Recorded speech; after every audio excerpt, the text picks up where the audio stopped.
Hey, I'm Elizabeth, and I want to tell you about the day everything started to change in my family. I've got a younger sister, Lucy, who's always been more the quiet type, and then there's me, I'm not so quiet. Mom, Jane, used to be like any other mom, you know, regular and all, and Dad, Thomas, well, he's always been the sturdy type, like a rock or something. Our lives were plain, nothing fancy, just ordinary and happy, until that one day. It all started when Mom's friend, Carla, talked her into going to this self-help seminar. "It'll change your life, Jane," I overheard her saying over the phone. They were always chatting about new diets or some sale, but this seemed different. I didn't think much of it at first. Mom was into her books and talks, and Dad, and I figured it was just another hobby she'd picked up. But when she came back from that seminar, it was like she had switched into someone else. She was buzzing, couldn't stop talking about unlocking potential and tapping into unseen wealth. "Thomas, you've got to come with me next time. The speakers, the ideas, they're revolutionary," she gushed at dinner that night. Dad just chuckled, shoving a forkful of mashed potato into his mouth. "Sounds like a load of hot air to me. How much did you say you paid for this?" Mom's face fell a bit. "It's not about the money, Tom. It's about the experience, the growth." "Sure, Janie, as long as it makes you happy. But don't go wasting our savings on every little scheme they sell you," Dad warned, a stern edge to his voice. Things started changing quickly after that. Mom quit her job at the post office, where she'd been for nearly 15 years. "I'm not wasting another minute on that dead-end job. I'm going to invest in opportunities that'll triple our income, you'll see," she declared one evening out of the blue. Her ideas of opportunities included stuff like buying heaps of lottery tickets, sinking money into some online trading platforms, and even attending more and more of those cash-draining seminars. Dad didn't take any of that well. "Jane, you've got to stop. This isn't like you. We have girls to think about, college to save for," he'd argue night after night. "Oh, stop being such an old worrywart, Tom. You've got to spend money to make money. It's called investing." Mom shot back, her patience thinning. They thought we didn't hear them, but Lucy and I heard a lot. Their fights about money, about Mom's new friends who Dad called con artists and swindlers. It got so bad I sometimes wished I could just shut them out, maybe with noise-canceling headphones or something. One day, I came home to find Mom in the living room, papers and brochures strewn all over the coffee table. She looked up, her face flushed with excitement. "Beth, come here, look at this. It's a new investment fund, says it can double our input in 6 months." I frowned, glancing over the glossy pamphlet. "Mom, this looks risky." "Are you sure about it?" "Darling, risk is just the first step to success. You think all those rich folks got where they are by playing it safe?" She laughed, but it didn't reach her eyes. After Mom went all in with her so-called investment fund, it was like watching a slow train wreck. Every day, she'd be glued to her computer, eyes flickering over stock charts and exclusive webinar invites, talking to her new friends who were just as deep into this mess as she was. "Beth, you gotta listen to this guy. He turned his whole life around, made a fortune out of thin air." Mom would exclaim, trying to get me to watch one of her videos. I'd just nod, keeping my doubts to myself because arguing with her had become pointless. Dad, on the other hand, wasn't having any of it. One night, I caught them in the kitchen, voices raised higher than usual.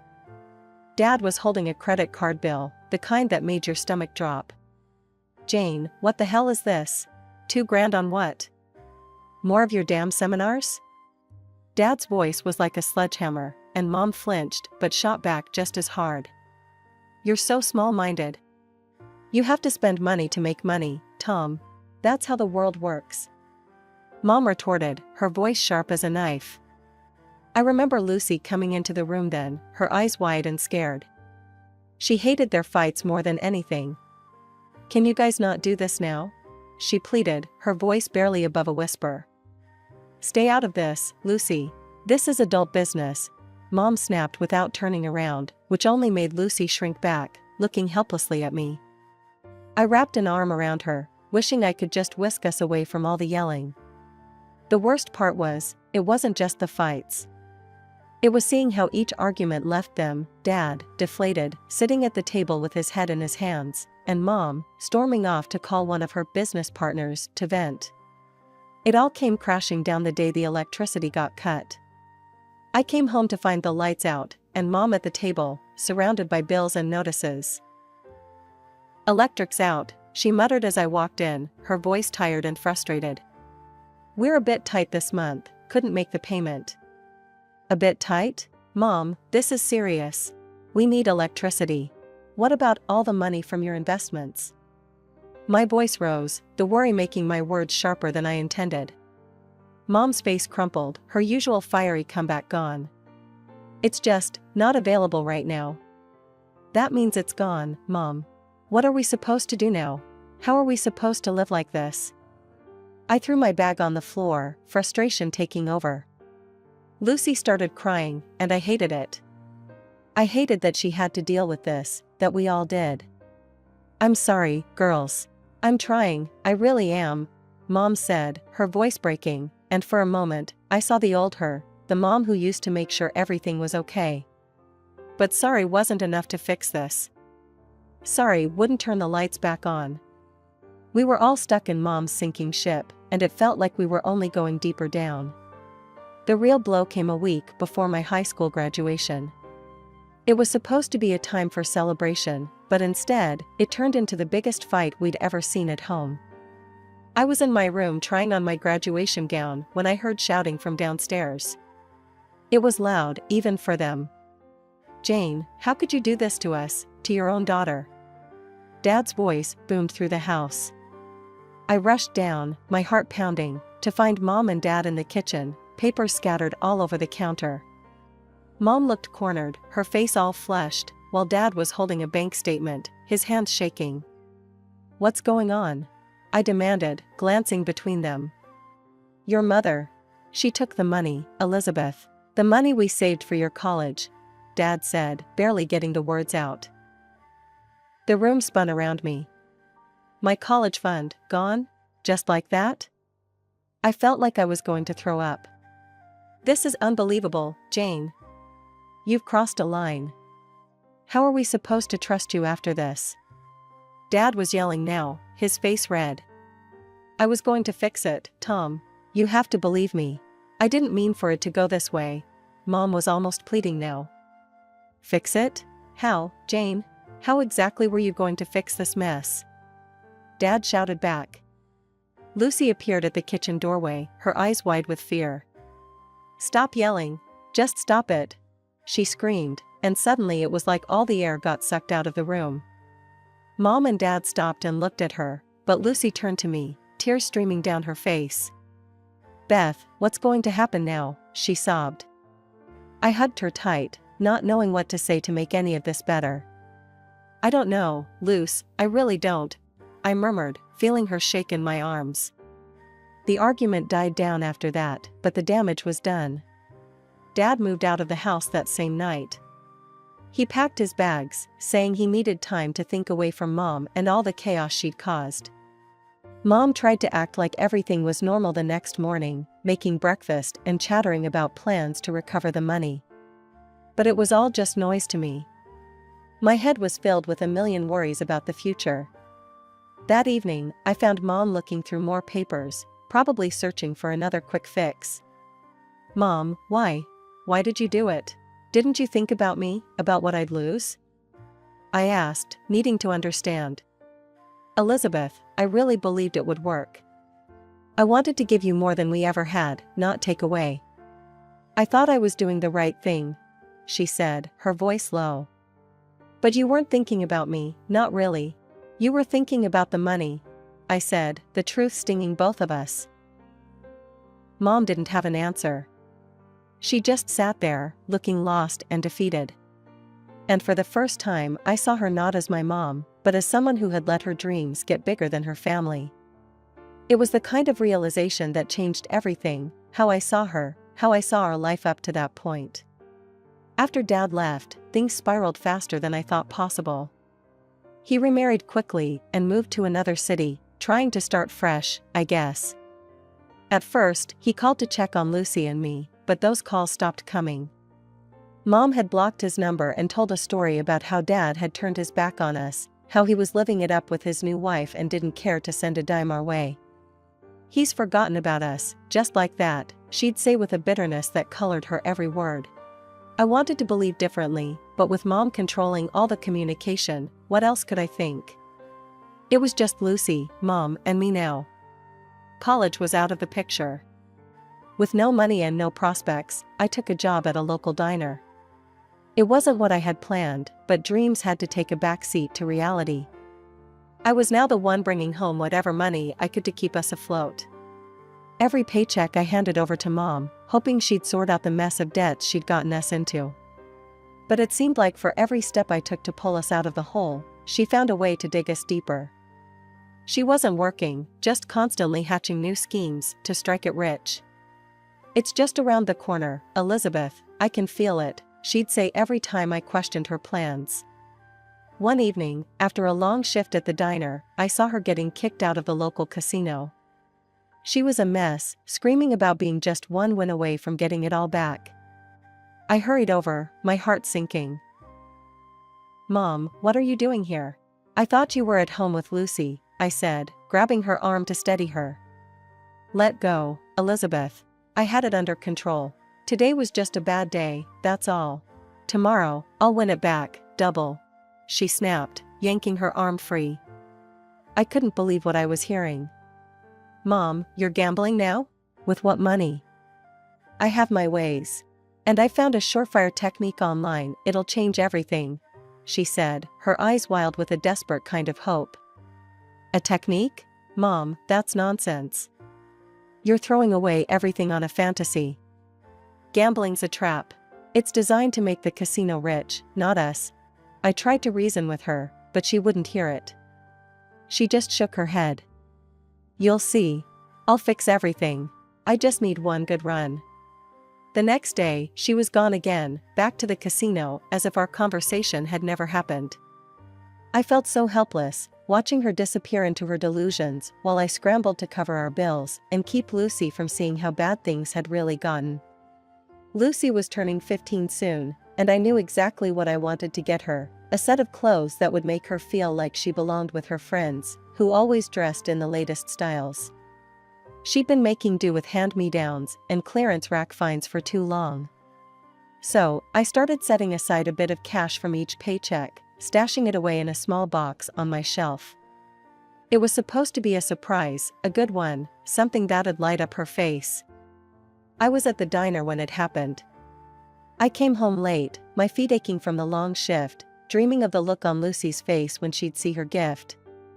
But the house was chaos. Mom was in a frenzy, the box that held the birthday money in her hands, her face twisted in anger. "You're stealing from your own family, Elizabeth? Hiding money for yourself? Is this what you do with the money you earn? You're a nasty rat, that's what you are," she screamed as soon as I stepped through the door. "What? No, Mom, that's for Lucy's birthday. I saved it to buy her some clothes." I tried to explain, reaching for the box, but Mom jerked it away. Mom's face was red, her eyes wild. "I trusted you, and you betray me like this. You're no daughter of mine. Get out." She shoved the box of money into her purse and pointed to the door. Lucy rushed downstairs, drawn by the yelling. "Mom, Beth's telling the truth. She saved that for me." She tried to mediate, her voice shaky. Mom turned on her. "And you? You could have been helping out, earning some money. But no, you just sit around studying, protecting your thief sister." "I'm trying to finish school, Mom. We agreed on that." Lucy cried out, her own patience breaking. "That's enough. I want both of you out. You're both ungrateful. I don't need you here." Mom shouted, her fury boiling over. I grabbed Lucy's hand, my mind racing. "Come on, let's go," I said, pulling her toward the door. We stepped out into the cold night, the door slamming shut behind us, our mother's angry shout still echoing as it closed. Lucy clung to me, sobbing uncontrollably. Beth, what are we going to do now? Where will we go? She whimpered, her voice muffled against my jacket. I held her close, trying to muster a calm I didn't feel. I don't know, Luce, but we'll figure something out. We have to, I said, my voice trembling. We stood there, outside the house that no longer felt like home, shivering not just from the cold but from the shock. How had things gone so wrong? How had our mother, the woman who used to hug us and make everything okay, turned into someone we hardly recognized? Lucy and I huddled together on a park bench, clutching our phones like lifelines. The night was chilly, making each breath visible in the pale light of the street lamps. We could call Dad, Lucy suggested quietly, her voice small. Yeah, I agreed, though a lump formed in my throat. It had been so long since we'd spoken. What if he really had moved on? What if he didn't want us? But we were out of options, and honestly, I was out of pride. I scrolled through my contacts, finding the number Mom had made me block years ago. My fingers hesitated, then dialed. The phone rang, and my heart pounded with each tone. Hello? Dad's voice came through, sounding cautious. Dad, it's Elizabeth, and Lucy, I managed to say, my voice cracking. Elizabeth? Lucy? Oh my God, girls, are you okay? Where are you? His voice changed instantly, thick with concern. We need help, Dad. Can we come see you? I asked, the words nearly a whisper. Of course, girls. Tell me where you are, I'll send money for train tickets right now, he said without hesitation. Tears welled up in my eyes. Thank you, Dad, I choked out. True to his word, the money came through within the hour. By the next morning, Lucy and I were on a train heading to Dad's city, our hearts heavy with the past, but hopeful for the future. Arriving at Dad's place felt surreal. He was waiting at the station, looking older but also relieved as he pulled us both into a tight hug. His wife, Sandra, stood beside him, giving us a warm, welcoming smile that eased some of my tension. Let's get you girls home and warmed up, Dad said, guiding us to his car. Once we were settled in and sipping hot tea in their cozy kitchen, Lucy and I shared everything. How Mom had spiraled, the lies, the eviction. Dad listened, his face growing tighter with each word we said. I had no idea, Dad finally spoke, his voice heavy. I've been sending money for alimony and your studies every month. I thought you girls were okay. We never saw any of that money, Dad. Mom told us you stopped helping. I admitted, feeling a mix of anger and relief as the truth came out. Dad's hands clenched into fists. I'm so sorry, girls. I should have found a way to make sure. I never should have let her cut me off from you. It's not your fault, Dad, Lucy said, her voice gentle. Dad looked at us, his eyes filled with a kind of pain that made my chest tighten. I want to make this right. Elizabeth, if you still want to go to college, I'll support you. And Lucy, there's a great school not far from here. You can start fresh. Sandra, who had been quietly supportive, spoke up. I'll contact my lawyer tomorrow. We'll sort out where the alimony went and deal with your mother's legal rights. Lucy should be with us, legally and safely. I looked at Sandra, seeing her not just as Dad's wife, but as someone who was stepping up to help fix our broken pieces. I got up and hugged her, grateful beyond words. A month had flown by in a blur of new beginnings and healing wounds, with Dad and Sandra's support making every day easier. But then, out of nowhere, Mom called. Her voice was sharp, demanding, as if nothing had changed. Elizabeth, you need to come back home now. I've stopped receiving the alimony, and everything's falling apart here, she stated flatly as soon as I answered. I took a deep breath, steadying my voice. Mom, I'm not coming back. Lucy and I are staying with Dad. There was a sharp intake of breath on the other end. You ungrateful traitors. After everything I've done for you. Done for us? Mom, you lied to us. You used the money Dad sent for yourself. You even kicked us out. We know everything. I shot back, the old pain and anger bubbling up. There was a screech of rage from her, loud enough that I had to pull the phone away from my ear. "Don't you dare speak to me like that. I'm still your mother. Being a mother isn't just about giving birth. It's about being there, and you weren't. I don't want you to call again," I said, and without waiting for a response, I ended the call, my heart racing. Dad looked over from across the kitchen table, his expression one of concern mixed with pride. "You okay, Beth?" "Yeah, Dad, I think I will be. It's just hard, you know?" I sighed, feeling the weight of years lift slightly with each spoken truth. "You did what you needed to do. She has to understand her actions have consequences," he said, reaching over to squeeze my hand. In the following years, life found a new rhythm. Dad officially gained custody of Lucy, who thrived in her new school. I started college, working part-time at a local cafe to keep busy and support myself, a habit hardwired into me. College life was a mix of challenging and exhilarating. I poured myself into my studies, determined to make the most of the opportunity Dad had given me. Graduation day was a blur of joy and tears, with Dad and Sandra cheering the loudest. I had done it, graduated with honors and a job offer in hand. I moved into a small but cozy apartment, enjoying the independence I had fought so hard to gain. Lucy was now in college too, following her passion for graphic design. We were both grateful, so incredibly grateful, for the new life Dad and Sandra had helped us build. 2 years flew by since I'd graduated from college. Life had settled into a comfortable rhythm.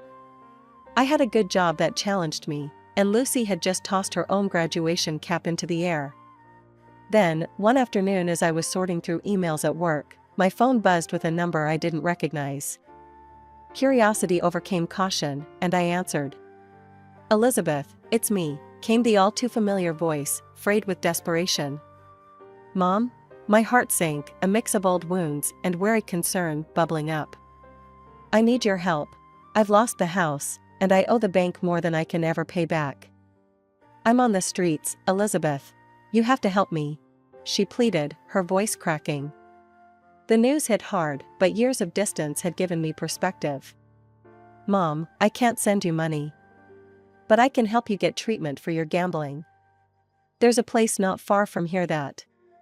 Her response was a string of obscenities, each word sharper than the last. "You ungrateful trash. You think you're better than me now, huh? Too high and mighty to help your own mother? Mom, please try to understand. I'm offering real help. Gambling has destroyed enough, don't let it destroy you completely," I pleaded, hoping for a sliver of reason. "Save it. I don't need your charity or your lectures," she spat out, and then added, "You'll regret this, Elizabeth." I took a deep breath, steadying my shaking hands. "I hope someday you'll see this was for the best. Take care, Mom." Without waiting for another barrage of vitriol, I ended the call and blocked the number. My heart pounded painfully against my ribs, not out of fear, but out of finality. Back home, I slumped on the couch, feeling drained. Lucy came over, holding 2 mugs of tea, having heard the tail end of the conversation. "She called you again?" Lucy asked, handing me a mug. Her brow furrowed in concern. "Yeah. It was bad, Luce. She's lost her house, is in debt, and still, all she wanted was money to gamble away," I explained, the weight of the call settling around us.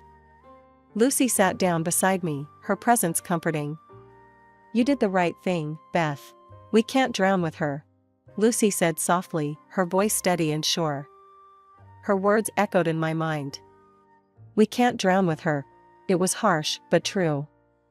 I looked at my sister, her maturity and understanding a stark contrast to the chaos our mother brought into our lives. "You're right, Lucy. It's time to really let go and move forward," I affirmed, feeling a resolve strengthen within me. Lucy and I spent that weekend planning a trip together, something to celebrate her graduation and reinforce the new chapter we were both stepping into. As we mapped out our journey, I felt a sense of excitement for the future, a future I was ready to embrace fully. In life, we all make choices. Some lead us into the light, others into shadows. But each step, each decision, teaches us something valuable. For me, it was learning that sometimes, loving someone means letting them face their own battles, and that saving myself was not an act of betrayal, but an act of courage.